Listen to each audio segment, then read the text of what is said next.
Hello friends, welcome to update with English में आप सभी का बहुत बहुत स्वागत है। आज मैं फिर आप सबके सामने एक और नई स्टोरी के साथ हूँ जिसका टाइटल है लॉयन एंड पुअर स्लेव, यानी शेर और एक बेचारा गुलाम। ठीक है, यहाँ पुअर का मतलब गरीब से नहीं है, गुलाम से है।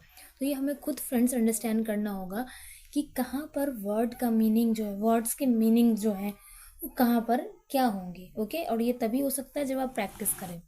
ठीक है, तो चलिए स्टार्ट करते हैं। Start. A slave ill treated by his master.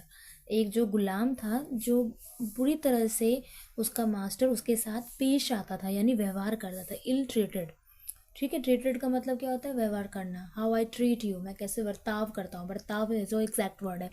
तो जहाँ इल लग गया मतलब बेकार, मतलब मुझे एग्जैक्ट हिंदी वर्ड नहीं याद नहीं आ रहा। मतलब इल ट्रीटेड का मतलब समझिए कि अच्छी तरह से व्यवहार नहीं करता था, बर्ताव नहीं कर सकता था, करता था वो मास्टर स्लेव के साथ, यानी गुलाम के साथ। स्लेव का मतलब होता है गुलाम। Runs away to the forest, क्योंकि वो मास्टर अच्छी तरह से व्यवहार नहीं करता था, बर्ताव नहीं करता था, तो वो स्लेव जो है वो भाग गया जंगल में। ठीक है, रन्स अवे। रन्स क्यों लिखा है? क्योंकि स्लेव एक है, सिंगुलर है, इसलिए उसके आगे एस लगा, यानी वर्ब के साथ जब सिंगुलर की बात होती है तो एस या ई एस लगाते हैं। ठीक है। देर ही कम्स, अब देखिए हर जगह देखिए एस लगेगा जब जब भी स्लेव की बात होगी। There he comes across a lion in pain because of a thorn in his paw. वहाँ पर उसने देखा कि एक लॉयन जो है, जैसे वो लॉयन के पास मतलब आया नहीं, पर देर ही कम्स अक्रॉस लॉयन में लॉयन के आसपास जब आया वो, तो उसने देखा एक लॉयन जो है पेन में है। वाई पेन में है? Because of a thorn in his paw, यानी उसके जो पंजा है ना, उसका पंजा, लॉयन का जो पंजा है उसमें थॉर्न था। थॉर्न यानी कांटा। The slave bravely goes forward. अब देखिए मैंने कहा था ना, जब भी सिंगुलर की बात होती है तो हम या तो एस लगाते हैं या ई एस लगाते हैं। तो ये हमें खुद डिसाइड करना पड़ता है कि कौन से वर्ब के साथ हम एस लगाएंगे और किसके साथ ई एस। ठीक है, और ये सब कैसे हो सकता है? प्रैक्टिस से। और वो प्रैक्टिस मैं आपको वीडियो के थ्रू करवाऊंगी, तो इसलिए कहती हूँ आप बने रहिए, रेगुलर रहिए वीडियोस में। जितना हो सके वीडियो को शेयर कीजिए ताकि सभी तक जो है ये वीडियो पहुँच जाए जो स्टार्टिंग से इंग्लिश को सीखना चाहते हैं।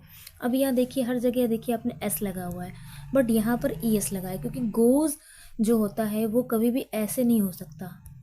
ठीक है, वो जी ओ ई एस ही होता है।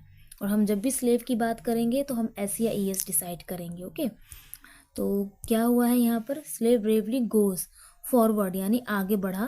ब्रेवली यानी बहादुरी से, एडजेक्टिव है ये। ब्रेव यानी बहादुर। ठीक है, और ब्रेवली जहाँ एल वाई लग जाए वो एडजेक्टिव होता है, यानी क्रिया विशेषण। कि क्रिया की विशेषता क्या है? कि वो बहादुर है। ओके। एंड रिमूव्स, देखिए फिर से एस लगा है। रिमूव्स द थॉर्न जेंटली, और उस कांटे को जेंटली मतलब धीरे से निकाला। अब खुद देखिए शेर के पंजे में कांटा लगा था, और ये डर भी है कि भाई शेर खा लेगा, है ना। अब शेर कोई इंसान तो नहीं है कि जिसको हम समझा सकते हैं, लेकिन फिर भी उसने बहुत बहादुरी से गया, वो आगे बढ़ा और उसने रिमूव कर दिया शेर के जो पंजे में कांटा था। ओके, आगे बढ़ते हैं।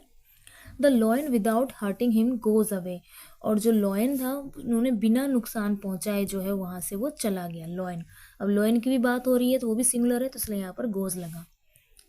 फिर आगे, सम डेज, कुछ दिन बाद, some days later the slave's master comes.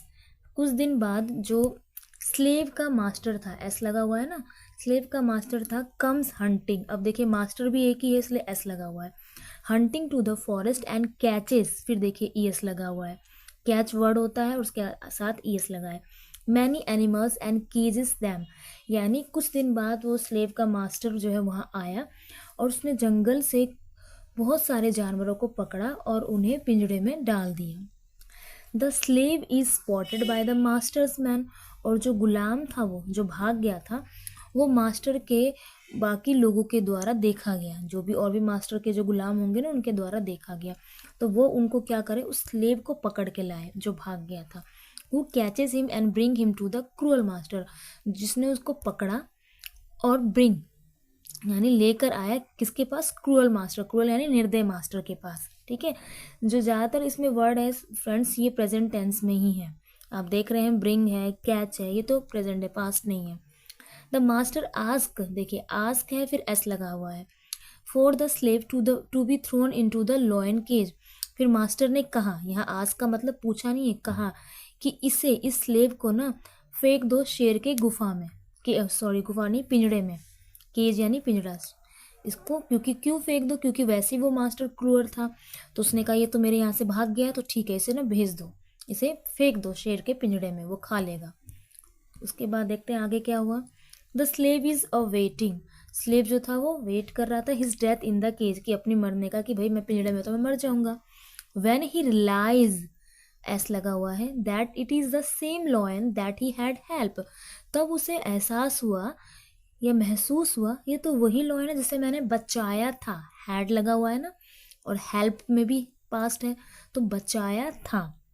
The slave rescued, अब देखिए यहाँ पर पास्ट टेंस चल रहा है, रेस्क्यूड, रेस्क्यू और ED, the lion and all the caged animal, और उस गुलाम ने बचाया लॉयन को और बाकी सभी जानवरों को जो कि पिंजड़े में थे।